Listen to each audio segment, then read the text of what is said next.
Ryan, my man, so good to have you back on the show. Feel like it hasn't been too long, but it's always great to have you on. Could you start by just telling us a little bit about yourself? Yes, for those of you guys that don't know me, my name is Ryan Patrick. I run a gym in Erlanger, Kentucky, which is just south of Cincinnati, called Peak Fitness and Sports Training. We are about to, this summer, we'll turn 15 years old, which is really exciting. So we've been doing it a while. And more recently, I've been kind of venturing into the online space, creating content, coaching course. So that's the quick addition. I love it. I love it. And anything like new? I know you have been putting like a ton of time and energy into the social stuff. We talked about this before the show, but you've been putting a ton of great content out there lately. It's been cool. Yeah, thanks a lot, man. It's been a lot of work, and we talked about this offline, but actually committing to this process of creating content that is purposeful, that has, I think, really relevant education, that cuts through a lot of the noise on social media was a real challenge. Starting to lean a little bit more towards long form content. So there's probably more stuff on YouTube. Yeah. But I have been on the Instagram quite a bit. So we could make a whole podcast, I think, just about the content creation. Oh my gosh. Yeah. What's out there. But I'm very pragmatic from a coaching standpoint. And a lot of the guys that I follow, you, Lee Taft, I think you guys are just, I always say the best coaches they just do the common things uncommonly well. And I'm just trying to share a little bit more of a piece of that with some of my own spin on it. Yeah. And so that's kind of been the journey I'm on. So it's very new for me, but it's been fun. And hopefully if anybody out there does know me or is looking into me, that I can provide something helpful for them as a coach. Yeah, no, I love it, man. I'll make sure we get your Instagram at the bottom because I do think you've been putting out some great stuff. And I went through the whole YouTube phase for a while, and not to say that I didn't enjoy it. It's just other more pressing things came to the forefront. But yeah, I mean, it's like a whole world in and of itself where I probably spent a year or two really trying to understand YouTube and how it works. And man, it is. It's like it's its own thing. Right. Mm-hmm. And then learning how to take the big sections of content, chunk it out, then using that for shorts or reels and all this. Like there is definitely a method to the madness, the keywords, the titles, the thumbnails. Like you're right. We could probably do a whole show, but I don't know if that's interesting to today's audience, Well, maybe. I don't know. Yeah. I got so many of your videos saved in one folder or another that are bookmarked. That have so much longevity in terms of the information you're providing. And I know so many coaches, myself included in the past, would just try to drill surf, right? We find a cool thing and then, it's in everybody's program that we're writing this week and we don't execute it well. We don't even know what's going on. And that gets exhausting. So to have concrete stuff to put out to the masses is just infinitely valuable, I think, to your reputation as well. Absolutely. Absolutely. So we've got a ton of stuff that we want to cover here today. And I know you and I go back and forth on a lot of these. So I think I want to focus on high school athletes, right? And people that coach high school athletes. So let's start really broad and then we can kind of drill down. But just overall, how would you describe the overall athleticism of the athletes that you're getting in your doors these days compared to, say, 15 years ago when you started out? On average, it's still amazing to me that a lot of our female athletes are extremely undertrained. Yeah. They are just deficient in speed, power, strength. I feel like more scholarship opportunities are available now than ever before for athletes. Sure. I mean, at least in my area, we had a couple kids that went Division I or played college sports, but now I see so many athletes in our region that are doing this. So I know from a tactical, technical strategy standpoint, these are really good athletes, but they just lack. And inside of that, there are still a lot of, kids that have training experience. They've done a speed thing for a little bit with their team, but it's kind of hit or miss. There's just never really been the consistency or the longevity of training. And so, years ago, we talked about kids kind of transitioning to this one sport. They're very one-dimensional. They miss a lot of skills. And so training kind of became their second sport. Yep. We used it to fill a lot of empty buckets. Now, I don't want to say it's a ton different. And I'm not just exclusively talking about the female athletes. A lot of my kids almost seem to pinball from program to program, looking for the best thing, but they're missing the consistency. They're missing the progression that is necessary, I think, for the long-term development of an athlete. Yeah. Yeah. No, that makes perfect sense. Circling back to this idea of scholarships, just so you know, I get a lot of information through the grapevine, right? Like I get to talk to a lot of different coaches. And what I have found is that with NIL, this game is changing even more, right? To where, you would normally think, oh, basketball, football, and you see the fleet of Lambos at, the football practice. Well, maybe not everybody's buying a Lambo with their NIL money, but I hear about like swimmers now that are making 15 to 20K a year. So it's like when you start to hear about this, like, hey, this is a real way to help fund an education. So that's really interesting. But circling back to your point, one of the things that I just keep finding, you're right, there's a lot of program hopping, right? Because there's a lot of different options, right? So many. I have a gym. You have a gym. How many gyms kind of like you are within, say, a 5 to 10 mile radius? Probably a lot. So you're right. It's like the equivalent of program hopping. When we were coming up, it's like, oh, I'm going to do West Side for a little while. Now I'm going to do this Russian squat routine. I feel like you're absolutely right. I see a lot of kids where they're just kind of bouncing from program to program to program. And there's never like this really consistent overarching theme that kind of gets them from A to B to C.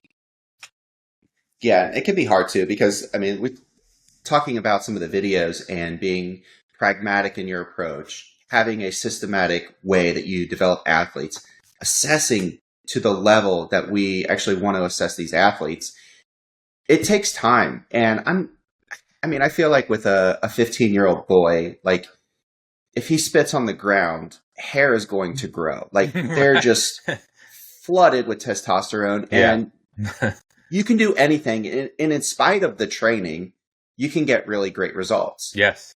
And sometimes I think the programs that really attract a lot of other athletes just have some of these exceptional athletes who look great, perform well, run fast, jump high, respond to training. And you might get a kid who's kind of a developing athlete, maybe a late bloomer. They haven't hit their peak yet. And they're trying to apply the same training to this athlete. Yep, and it does not work. Nobody is going to respond to the same stuff. And a really simple example is like, okay, if I have a group class and I set up hurdles that are, say, 24 inches, and we're doing a 2-footed jump over a series of 5 of them, my bouncy kids are going to have very short ground contact times. They're going to be working on their elasticity and their explosiveness. My kids who are maybe a little overweight, a little underpowered, are going to spend maybe a full second on the ground, maybe longer, which in the, it doesn't sound like a long time, but we're talking about completely different training adaptations that are occurring. And this is just one drill. So you magnify this over the course of a program or a training cycle or an off season, and you may see why some kids are not getting the results that they want. So I think that can be one of the challenges, is that, obviously success is going to bring success. So if you have good athletes, other athletes look, oh, he trains here, so I need to go there. And that can, I think, influence a lot of kids. But I definitely take the slow cook approach. Yep. So more steak, less sizzle. But I'm just so committed to doing the common things uncommonly well. And I say that about almost everything that we do. Yeah. So even when my pro guys would come in and my athletes would watch them, and I would just say, watch the way that they warm up. Watch the way that they do these drills that maybe you just kind of slough through. There's a certain level of execution and focus and intention that is behind these drills. And that's what's going to allow you to separate yourself long term. And again, I think that's just hard in the wake of all these available options, that sometimes people are just choosing what's convenient, close, cheap. Yeah, I love it. I love it. This reminds me of, two things really when you mentioned that. First off, we had a guy played for the Colts for 4 or 5 years. His name was Dwayne Allen. He was literally my favorite football player, favorite when he came out, because I loved him. He was a big bruising guy. He could block, he could catch. And so luckily I got to work with him like his 4th year. And I remember he came in, he worked with Bill and I, and towards the end, he was like, yeah, I was telling people about you. And he's like, I was trying to explain, like, you know, they were like, well, what's so great about iFast? You keep talking about iFast. And he was just like, they just do the basics better than anyone. Mm-hmm. And I thought that was like, in one hand, you know, if you're another athlete, you're like, oh, well, who cares? But to a coach, you're like, damn, thank you. Like, that means a lot, right? It's huge. But then you also talk about, you know, athletes warming up. And I'm reminded of, I did not work with him.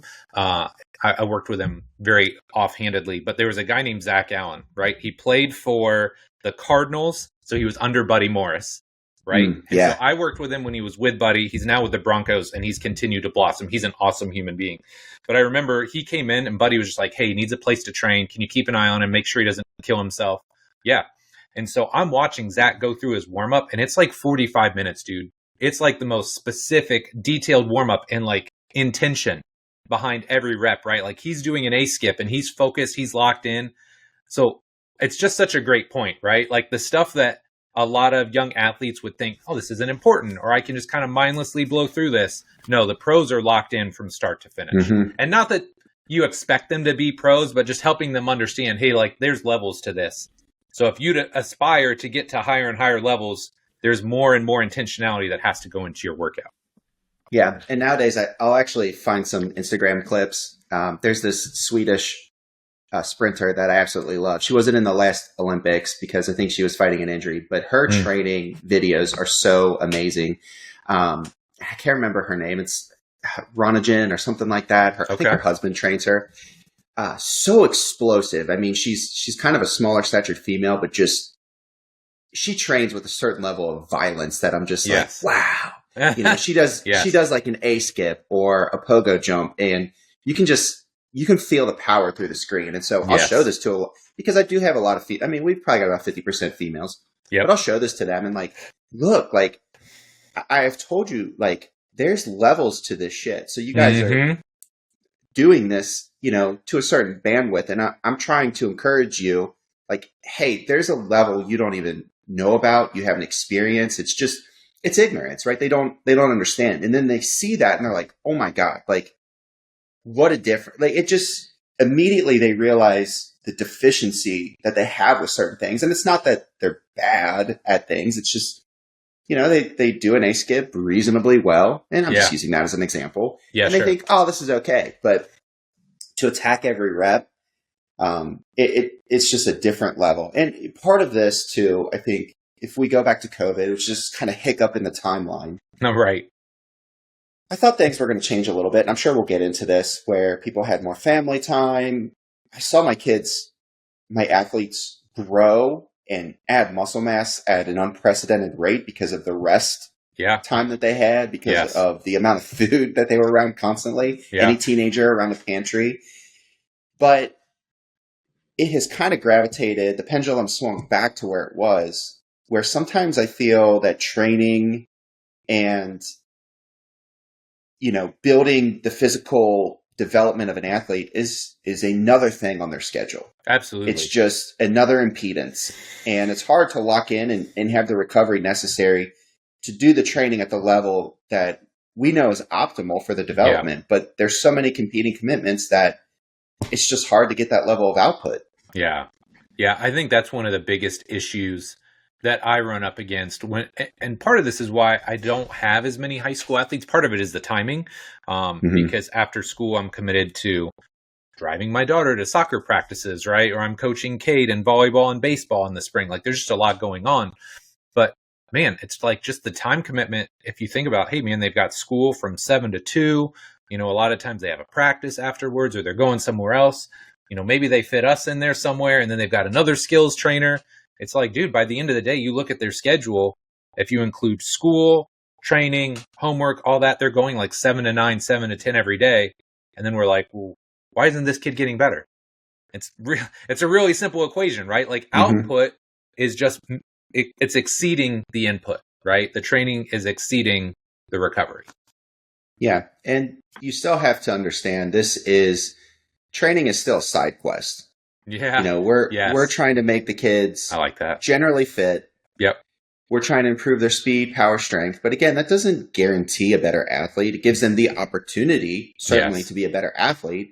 But I mean, I always say, like, if you're terrible at your sport or you have no technical skill and you're super fast, you're essentially Forrest Gump, right? You just run down the field, right? And like everyone's like, stop. Yeah. You're like, oh, okay. Like this is how I play this game. And one of the things that's changed too is we used to see some travel sports in the summer. We have girls now and boys that play on this league of soccer called ECNL, and they're traveling. They're traveling all the time. During school. Yeah. They're leaving Thursday, Friday. Yeah. My wife, she runs a dance school, and they'll have competitions that are out of town. Sometimes they start on Fridays. It's a tremendous amount of volume that they're contending with, and it becomes harder and harder to fit good training in that doesn't crush the kids. Yeah. Yeah. Great points. Okay. So I'm really interested in your thoughts on this topic because this is something I've dealt with for, at least the last 10 years at a high level, maybe closing in on 15, but you're now getting more and more of these strength coaches in your high school, right? Or in high schools around you. And I know for some of us, this has been going on for a decade or more. For some of you, maybe this is just now starting to become a thing. So I would love to hear, let's just start really kind of surface level here. What are your thoughts on that? What's been your experience so far? I will say, I think it's a real threat to the private sector because parents are looking at it and they're like, this is free. Yes.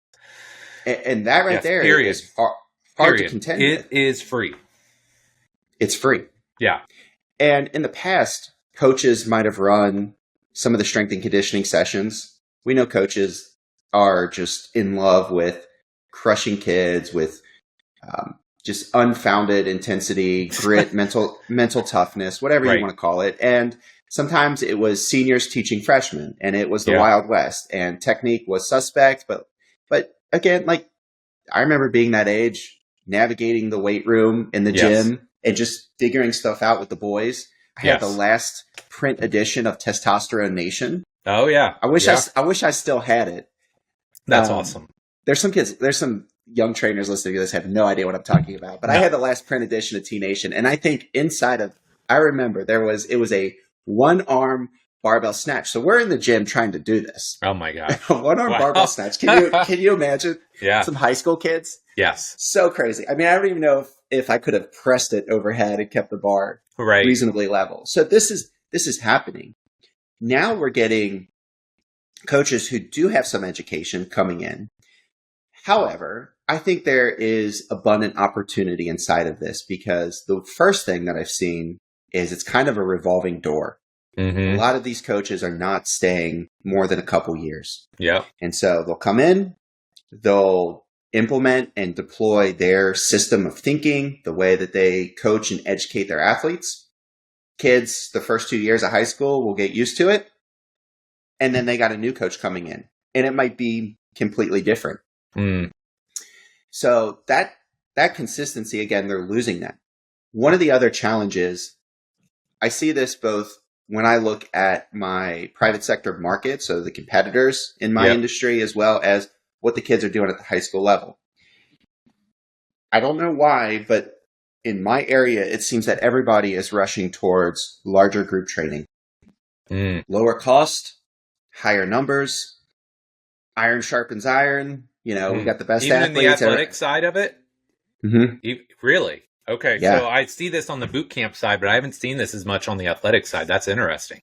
Yeah, I think my three biggest competitors in this area, one of them does personal training. Yeah. But they push their group stuff quite a bit. It's a D1, right? Sure. So you know that D1 model. Yeah. The other two have been in the area for different lengths of time, but also large group stuff, doing teams. We actually have some of the high schools taking their S&C programs to the private sector, which is kind of interesting. So they'll have their own weight room and their own stuff going on, but they'll actually outsource this going to a place. So that large group stuff, like we talked about with the hurdle jumps, I just think there's only so many things you can do in a group setting. I don't think general training is ever going to be as good as specific training. That's not to say it's not valuable. Sure. I think some guys do a really good job do use best practices. But at the end of the day, you've got kids who are super athletic, super robust physically, and you've got kids who are not. And then there's a bell curve of a lot of kids who are just in the middle who are, I think, still going to benefit from some of this training. So I always say some training is better than none, and I encourage people to do that. But, if we go back to the original question of what is the impact that these coaches in the high school setting are having, I think it's a threat for a lot of coaches who don't have good businesses, who don't have really effective training, because now these kids are doing stuff. And so you have to offer something different than just providing a service that they're not getting. Yeah. I think if nothing else, there's the benefit of it's a class, right? It's something you have to show up for. So there's baked in consistency. And you and I both know, like, that's arguably the hardest part with high school kids. Unless you've got somebody that's really locked in, if you've got somebody that's kind of like wishy-washy, they'll see you twice one week or maybe once the next, and then you won't see them for 2 weeks. Well, it's really hard to demonstrate a result with that athlete. But if they're going to class every day and they're doing something every day, as well as I do, again, 14, 15, 16, you can do just about anything somewhat consistently and you're going to see a result. So there's that. Something I wanted to mention here, because this is obviously getting very close to me, as Kendall is 14. She's in 8th grade. On the horizon this summer is the summer weights program. And so the thing that I've seen, and the thing that makes me a little bit worried, because I've seen literally, we're talking not hundreds, like thousands of kids over the last 17 years of IFAST, right? And what I'm seeing is this slowly devolving movement foundation, right? And there's the old head in me that's like, like we would all love to go play more, do more free play and play more sports and, specialize when we're older. Look, I get it. That's not exactly the world we live in now. But I think we've got this poor movement foundation. Then stacked on top of that, we have a lot, and I'm going to be very cautious how I say this, right? Because there's a lot of high school strength coaches that I have a ton of respect for. Absolutely. There's a ton that listen to this show and have since the inception. So I'm probably not talking to them. But there's a lot of coaches in these environments where it's just a football program and it's disseminated down to all athletes. So you take a poor movement foundation and then you stack a whole bunch of weight and strength training on top of it, right? And again, now you pair that with, hey, it's not just 5 kids in a class and you can really like meticulously coach and cue. You're talking 60 or more kids in a class. I think it's a recipe for disaster, right? I think we need to move the goalposts. And I don't know how we do this, right? It's not so much the class that I have a problem with. It's definitely not the coaches, because I think they are well-intentioned. But I think when your key indicator for success or your KPI is strength, that is the problem. Strength with kids that don't move well in a large group environment is not kind of how I would define success. And I don't have the solution for that because I'm not in that environment. But I'm thinking, like, how do we move the goalposts? And I'm not telling you that I need you to answer that. It's just like food for thought, right? As an industry, how do we find a better way? Like maybe the first year of that is like a Joe Kin block 0 type program, right? And hey, we're just going to master a goblet squat and a push up and all that.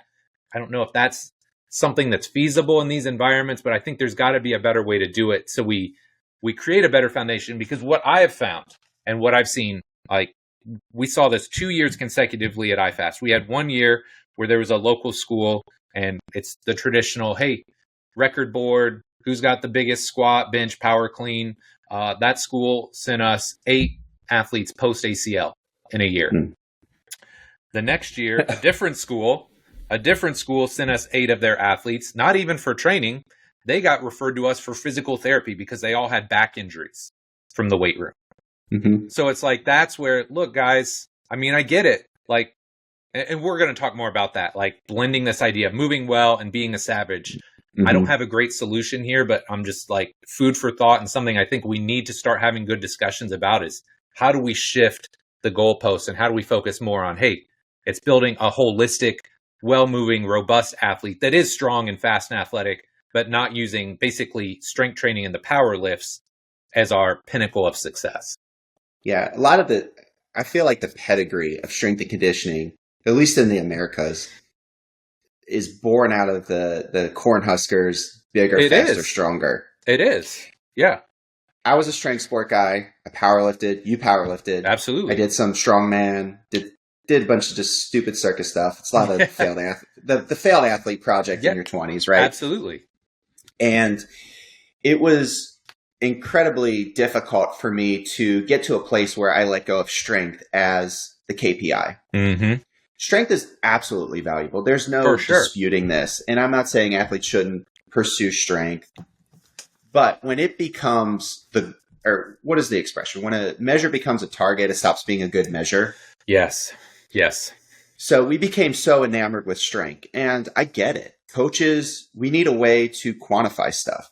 We need a way to elaborate. Like, how do you say somebody moves better? What does that mean? You know, like their split squat looks better. It's kind of this ambiguous description, and a coach, sport coach is looking at this like, well, is he going to hit more? Is he going to bang more home runs? Like, that's all I care about, Yes. Can he get it from the outfield to home plate? Yes. So one of the things I think is obviously been my journey into speed. And this was born out of me working with some higher level athletes. I was at kind of the pinnacle of my strength journey, and it was like, I can't move. I can't turn. I can't rotate. I can't demonstrate any of this stuff. But before I go too far into that, I think speed is probably a better proxy for performance. Agreed. I think there's an easier way to navigate efficient movement, because I think the ROI on that is a little bit cleaner, right? If I go into a lateral shuffle or a change of direction and I have this lack of trunk discipline and I'm all over the place, right? I've got a knee that's swinging really wide. Yep. It's pretty easy to observe the technical deficiency there, and then the improvement that you get when you clean it up. It looks better. It's crisper. This athlete is now creating space or closing space better. Yep. And so I think that's possibly one solution. I will say strength still underpins a lot of that. But I think if we're talking about how we find this sweet spot of blending movement with performance, like this is probably a better position. Yeah. Again, I already mentioned this. It's still a side quest, because I look at maybe some of the best receivers in the league or at any level. Creating separation is not just about having the raw top speed or the best raw top speed out of anybody else on the field. There's levels of deception. But again, I think it's never going to be a negative to give a kid more speed. Yep. As the levels ascend, so as I go from my freshman to JV to varsity college pro, the gameplay is always going to be faster. Yes. And if you can't keep up with that, there's going to just be a cognitive decline at some point. You're going to be prone to mental errors. You're going to be pushing at a threshold that you can't sustain. You're going to fatigue prematurely because it's just happening too fast. And so at some point, you'll kind of peter out. Yes. So I think taking that off the table is a really good start. But it's hard not to love strength. It's very easy to see and observe.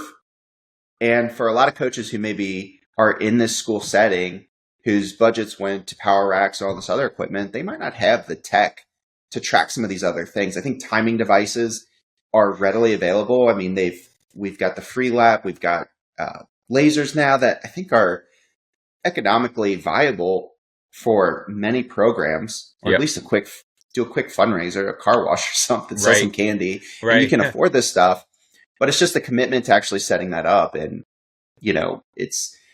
I got a whole different argument of what speed training has become. In a lot of cases, I feel like it's glorified conditioning, but at least if you're measuring this stuff, you can find out if it's working. But I think if I had to guess, like, this is probably the best avenue to bridge this gap to some degree. Yeah. Okay. So one of the things that I like to do here, I don't like to just bring up I wish high school strength and conditioning was better. Right? Because it is what it is. And so I'm really interested, how have you navigated this? And people that maybe do a weights class or an advanced PE, That's what we call it here, advanced PE. Mm. How have you navigated that? And maybe how can we find ways to work in conjunction or work more hand in hand with these programs to try and give the athletes the best chance for success? Yeah, the lines of communication are always a little blurred. I mean, if you have every kid who's got a private trainer reaching out to the strength coach, that becomes Yes. a massive amount of Just back and forth. Just back and forth for the coach, right? Yeah. So our communication with most of these coaches is very minimal, if at all. And so I think what happens is we kind of become reactive in a sense. We have Yes. to work around what training they're doing or not doing, and that kind of becomes our program.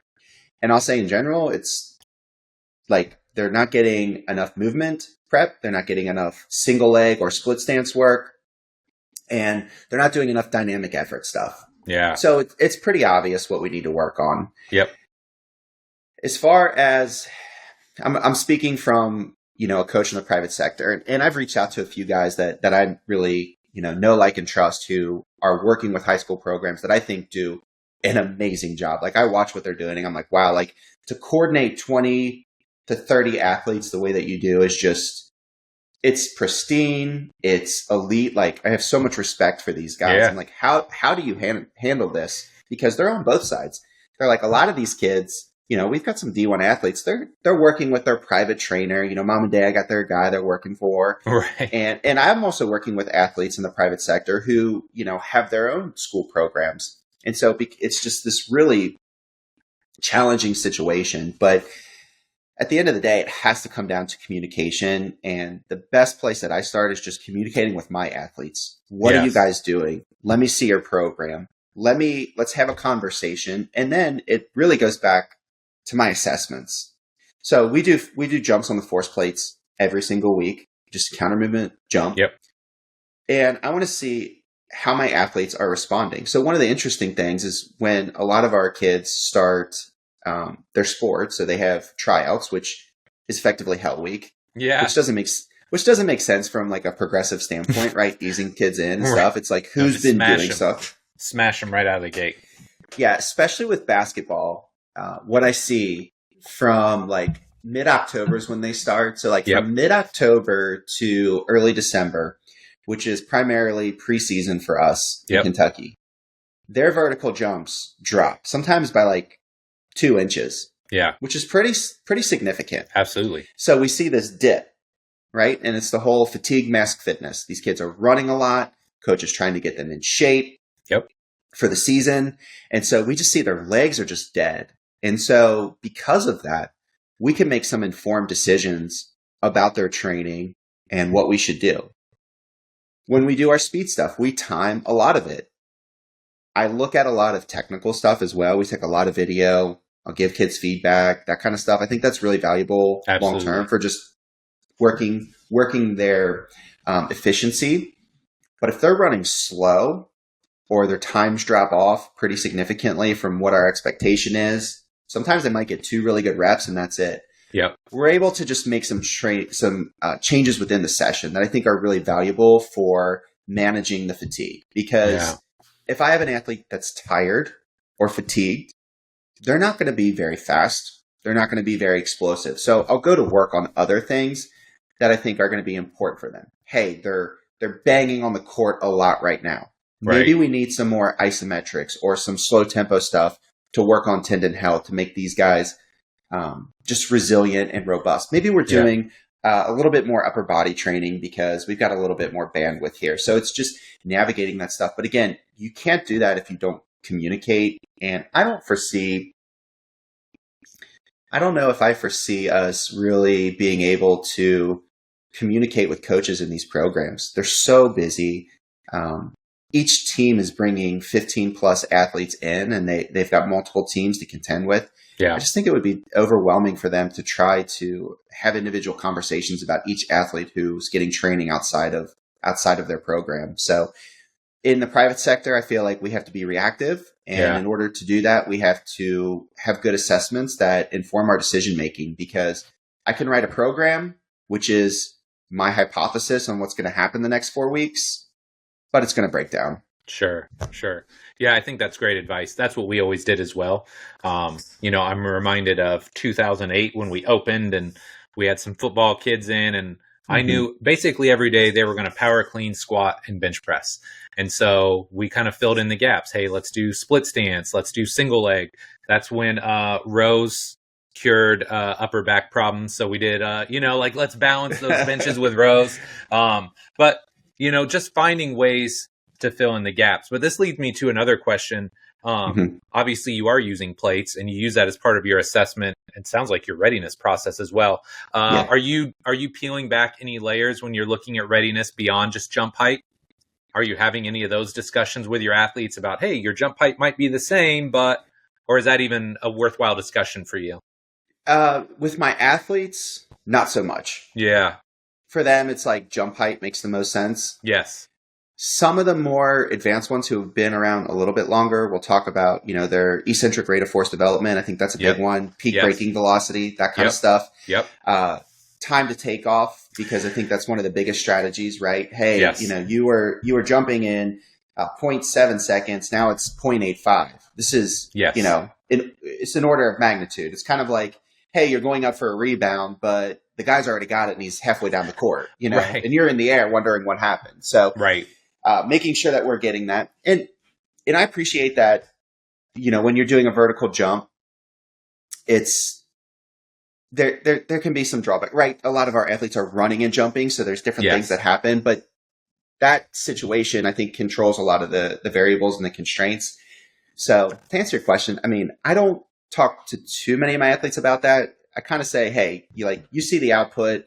I'm the mechanic. I'm going to look at what's going on under the hood. Right. Right. And you don't have to worry about it. Like I'm going to give you stuff and you just execute. I mean, do you talk to I know you don't have a ton of high school athletes now. How much do you go into that? I will a little bit. We'll just talk about strategy, because I think, again, most of the people I work with, I would say, are on the farther end of the curve, right? Mm-hmm. They're a little bit more driven. They want a few more answers.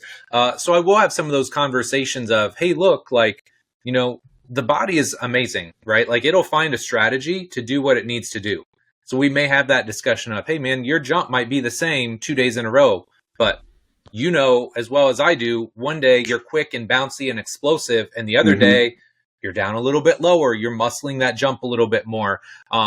So with higher end athletes, absolutely. But like you said, for I don't want to say lower end, but people that are just starting out, it may be very basic, right? And hey, your jump height's up today. Great.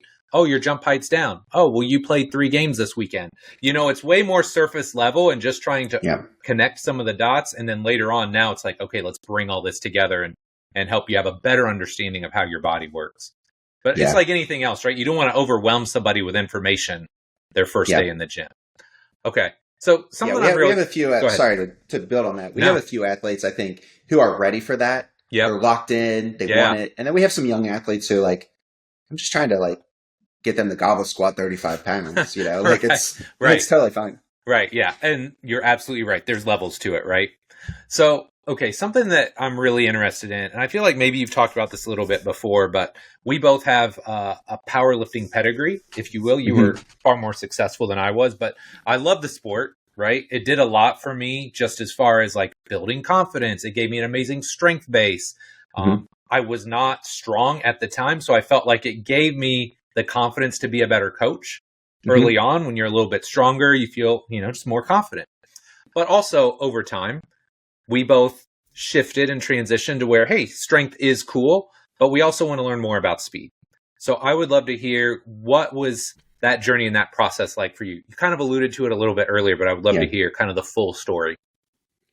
Yeah. I think just going back in time, I'm an athlete. Yes. So I love to be able to run, jump, sprint. I still do all this stuff. It's ridiculous. My son just picked up lacrosse. Yeah. And it was not a thing growing up. Yeah. No, I know. No one did it. And now it's become a high school sport here. Yeah. So he played a game and I'm like, this looks fun. So I get on the internet after the game. I'm searching Google and oh, there's a men's league. Oh, today's the last day to sign up. So I told my wife, I'm like, honey, I signed up for this league. She's like, what are you talking about? I'm like, I've never even held a lacrosse stick before 3 weeks ago. Awesome. So, I want to do this stuff. And the strength sport, I think, was a very natural progression for a lot of people as, things kind of start to wind down. You're in this, mid-20s, not really sure what to do. There's not a lot of options. Maybe you play some, alumni basketball once a year. Yeah, sure. And so I needed something to kind of divert my attention to. I am horrible at training for recreation, for health. Like for me, yes. I won't even do it. So I need a goal. I need something semi-competitive to help get all my energies going in the right direction. And so I naturally fell into the strength sports. Loved it. Had a lot of success, relatively speaking. I mean, there's some stupid strong people out there. Strong. There's some of these like teenagers are getting into powerlifting now as like their primary thing. So by their early 20s, they're putting up numbers that I don't even know how. Like, it's so amazing, honestly. Yeah. I hope these kids don't have writhing joint pain in their 30s. We'll find out. Right. But so I went pretty far with that, and I had some level of success that I was happy with. It was more a personal journey. I was never setting national records or anything. Right.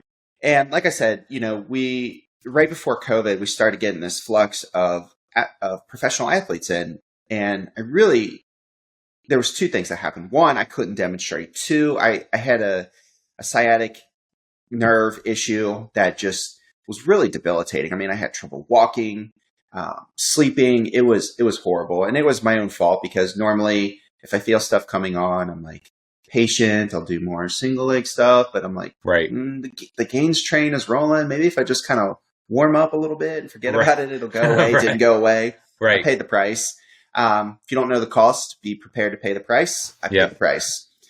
And so at that point, I had to start getting more into speed stuff. Now I had learned and purchased some Elite Tafts products and Nick Winkelman and the Exos guys and a lot of other people, but I really had to start to learn speed. And so it kind of brought me back to my roots of just being a holistic athlete, of addressing and training multiple biomotor abilities at the same time, not just strength. Yep. And that was fun. I mean, I enjoy training. I think we've talked about this. Like my profession is my hobby. So yes, I can easily just get engulfed in coaching information, coaching products. I just enjoy it. I don't know what to say. So that was just a multi-year project, and I'm still continuing to learn a lot. This field relatively is in its infancy, especially speed training at large. And the way that I see it, there's just not like I have an undergraduate degree. I'm going to use words in a second. Yeah. The CSCS, master's degree, numerous other certifications, and the only formal speed training that was in all of that was a single chapter inside of the essentials of strength and conditioning, getting your CSCS. Yeah. One chapter. Yeah. Out of all of that education. Now, academia is really geared towards pre-professional tracks, physical therapy, pre-med, being a gym teacher. All those are fine, but I wanted to be a coach. You don't learn a lot of coaching science at university. No. I'm not steering anybody away from college. I think it can be useful for developing a filter for information, which is where I'm kind of going next. Is that because of this, I feel like the industry has just kind of invited a lot of interpretations of what is speed. And if you search on the Instagrams, it's a lot of weird BS. I call it cone choreography or tap dancing. Yes. Fun fact. So I mentioned my wife owns a dance school. My oldest son, my bonus son, is a phenomenal tapper. I mean, really? Insane. That's cool.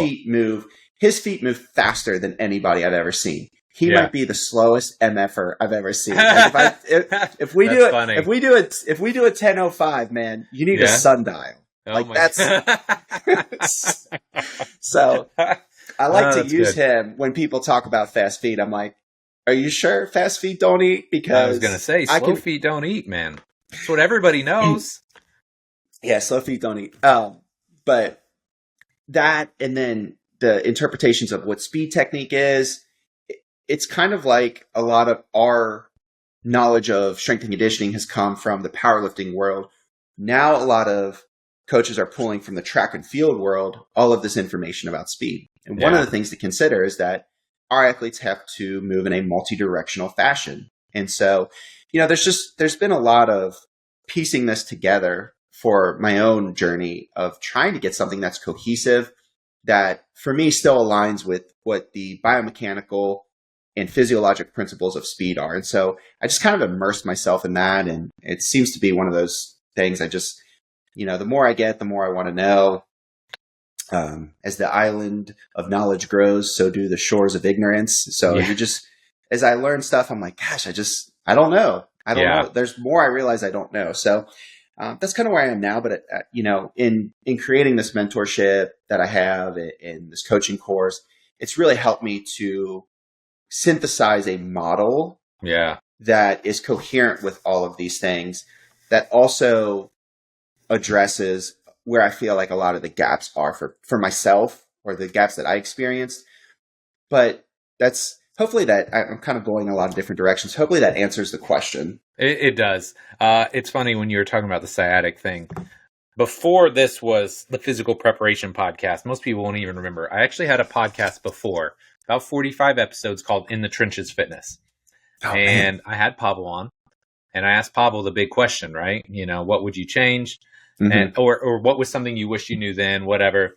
And I forget what his injury was. I think it was like an elbow or something.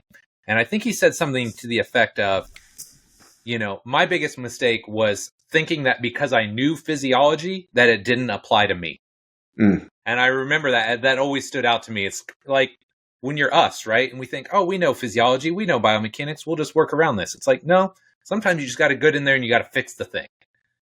So that's one thing that I always come back to. But yeah, I think for us, there is a progression for a lot of us, right? Where we're pretty good athletes, but over time we figure out, I'm pretty good at that, but I'm actually better in the weight room, right? And then that influences us as coaches in a lot of cases, right? Especially early on. It's like, hey, I had success in the weight room, so I'm going to use this as my KPI.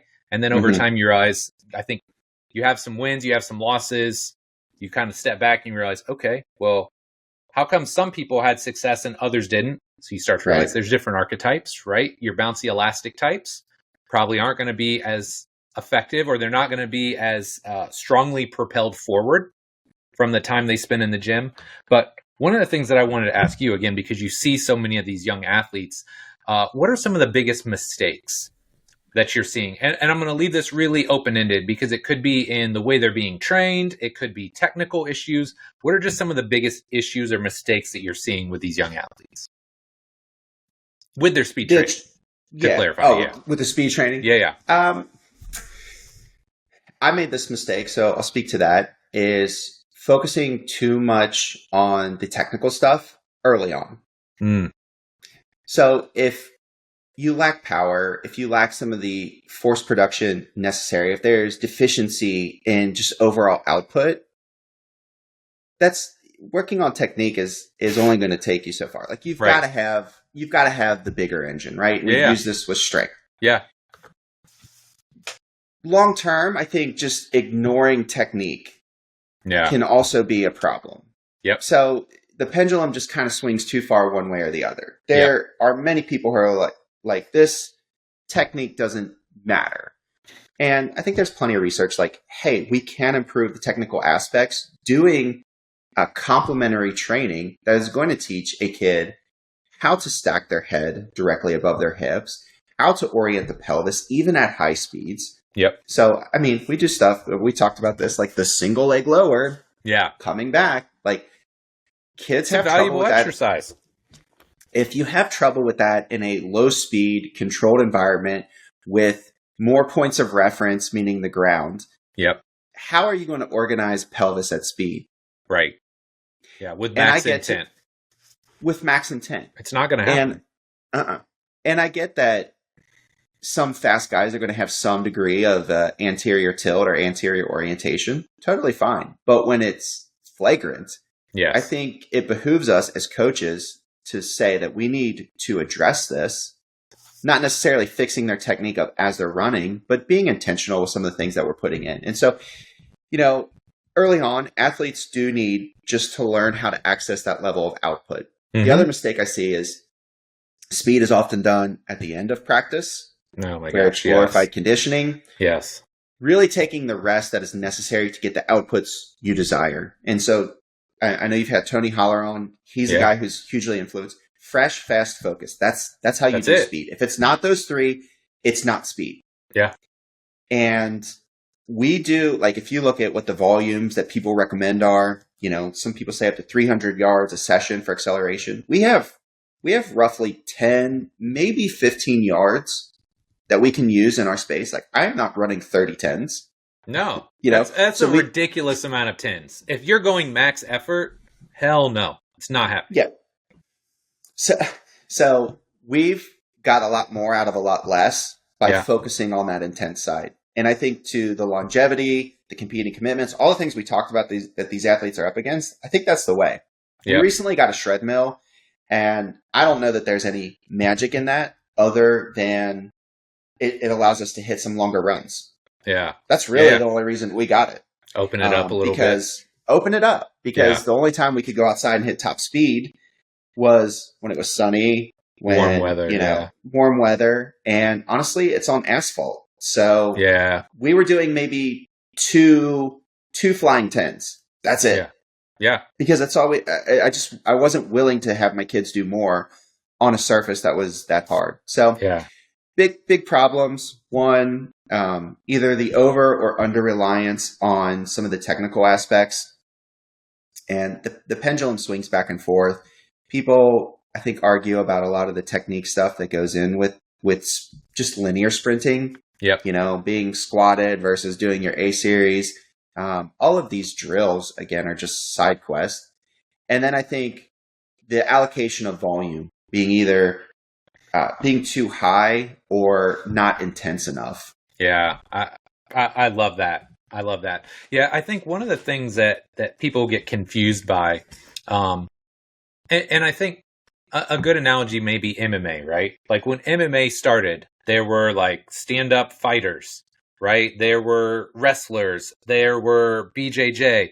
Now it's just MMA, right? Mm-hmm. And I feel like that's kind of where we are with speed training a little bit. Yeah. Like there's like the pure track stuff. There's the pure weight room stuff. It's like eventually it's just speed because we're training athletes, right? And one of the things that you mentioned was this like just egregious anterior pelvic tilt, anterior orientation. Well, also just so you know, that might work great for the track guy because that's all he's got to do is go straight ahead. Yeah. So just because that works for him and he runs really fast doesn't mean it's going to work great for your running back, right? Or your point guard. And in fact, it may predispose him to injury, or he's probably going to be hot trash moving side to side. Yeah. So this is where, again, just trying to help people have some context, build some filters. I think that's one of the best things that we can do, and just help people understand that, like, hey, the best field court sport athletes generally move well in a host of different directions, not just one. Yeah, we have some young athletes. It's kind of interesting. They're my basketball type, super bouncy, but they're super stiff. Super stiff. They almost walk like they're bound up. You know what I mean? It's yes. like their joints won't even bend. Yes. And I watch some of them, and I'm like, ain't no way this kid's athletic. You put a ball in their hand, and they start moving with a little speed. All of a sudden, things open up. So I'm like, oh my God. You know, you can't be formulaic in the sense that, you know, there's just one path for every athlete, which I think is kind of what you're alluding to. And that becomes easy, especially as you start to see what works, or, you know, you take your past influences, but you have to have some wiggle room. And I'll give just kind of a pragmatic example. This is not necessarily speed, but we had a running back and a lineman. My running back, I would be more intentional about getting more hip rotation for him because I wanted him to be able to stay low and move side to side in the box. Yep. My lineman, we gave him just enough hip rotation to just be shy of pathology. Yeah. So absolutely. That he could train without injury. Yep. But he wasn't easy to turn because if you have too much excursion of joints, that's also more that you have to stabilize. Yes. And if your lineman is a turnstile, he's out of the job. Yeah, he's not doing well. Yeah. Yeah. So the word I wrote down here, and I've talked about this for a long time, is having a vision for each athlete. right? And I think that's one thing. If you aspire to be a great coach, and this could be with Gen Pop people, but specifically with athletes, you have to have some vision as to what they can become, right? And then it becomes, okay, well, like it's like a recipe, right? If I want to make cookies, there's 1,000 ways to make cookies, but what kind of like balance, how much sugar, how much butter, because every athlete is different. So maybe if you've got, a running back, you want that really like shifty guy. He can make people miss, versus the guy that's just a huge Mack truck and he just wants to hit the hole with speed. I think that's what great coaches do. And I absolutely put you up there. Like having that vision is a huge piece of what we do. And then it just comes down to, okay, now how do I balance this out and make this program that's going to then drive the changes that I want for this athlete? Right. I love it. Okay. I got one or two more things and I'll let you go. Sure. Let's talk about this. When it comes to athletes, I think you and I can universally agree there is a blend, right? We don't need just pure unadulterated meathead in the weight room, right? Like just maxing out every day, only bilateral symmetrical stuff. But we also don't want the person that spends their entire session foam rolling and breathing and stretching. How do you go about trying to find this blend between, hey, we've got like this savage, robust individual, right? They're ready to hit people. They're ready to be aggressive, but also they're not going to break down because they've only done 3 activities in the weight room. Yeah. I think first I had to make a lot of mistakes to arrive at some common ground to understand this. So no shade on the FMS if you use that, but that era when it was popular and it was the thing to do, that stopped me from doing a lot of things with my athletes that would have been really essential for their development, right? Yeah, for sure. Oh, they got a 1 on their push-ups, so they can't do any horizontal pressing, right? That's stifled a lot of my progress. And you have to understand your athletes are going to have high outputs regardless of what you find in your assessment. They are running, jumping, cutting, doing everything. And they might also be working with that strength and conditioning coach who doesn't have time to evaluate some of their movement deficiencies. And so they're putting a barbell on their back. They're going to contend with these things. And so it becomes a question of how do we best prepare this athlete for success? Nowadays, the industry has shifted, right? We were all functional training, cables, barbells, that's it. Dumbbells, no machines. We use a lot of machines now. I mean, if an athlete really has trouble shifting their weight back, the goblet squat can still be really valuable. But if I've got, alignment, he needs a little bit more output. And so I look for opportunities. How can I give this athlete what he needs from the output perspective? Because he is going to encounter high forces. So we might use a pendulum squat and we can navigate how to set his feet up, right? So that can be infinitely valuable. We have to have some output exercises. Not every exercise is going to be output. So maybe our 1A, 1B, or 1 and 2 are more driven to this. And then the rest of our program is working on some of the other things. It's maybe doing a split squat or some kind of split stance activity so that they can acquire some better range of motion. It might be doing some arm bars in between sets of squats, because it's non-competing and we can kind of buy back their rest period, give them appropriate rest so they can actually do their high output stuff. But also insert something that's really meaningful that we feel might help them get to a place where they're moving a little bit better. And I'll never forget this. So I'll use you as an example. I came up with Jim Laird and Molly Galbraith one time. And Molly was going through a warm-up. I think she had a session with you. And she was doing like the Spider-Man lunge or the world's greatest stretch. And I mean, she was super tight. And, we were all kind of like, And I remember you made an adjustment and you were like, this is good enough for today. Like we're not gonna be able to push the needle too much farther. And that always stuck with me because some of these changes take time. Bill can do some amazing stuff where he's able to recapture people's range of motion and navigate all this. But when you're training, sometimes it becomes, I just need to kind of move the chains a little bit. Yes. I need to make what they're doing a little bit better. We get a first down, and then we're going to go to the next thing. And so it's just kind of layering this stuff in slowly, but recognizing that we might need some modifications to these output exercises to drive the intensity, to make sure that they're resilient and able to handle the forces, and then do more unilateral, single leg, single arm stuff.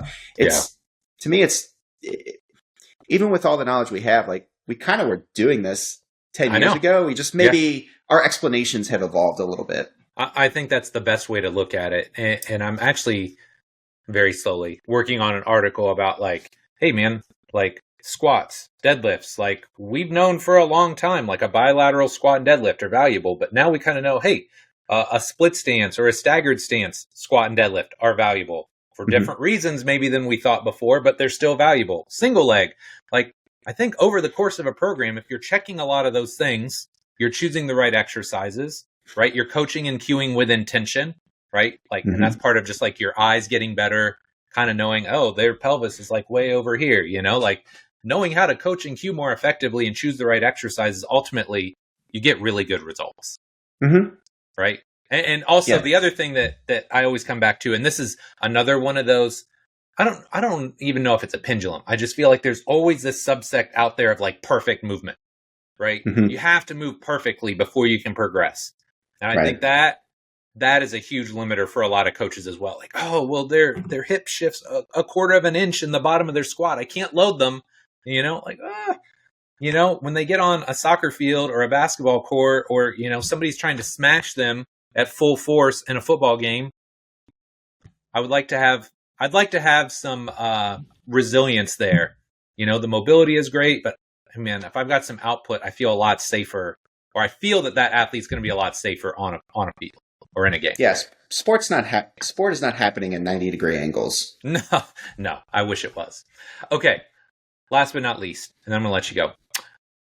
You get to oversee the entire youth development in the entire United States of America.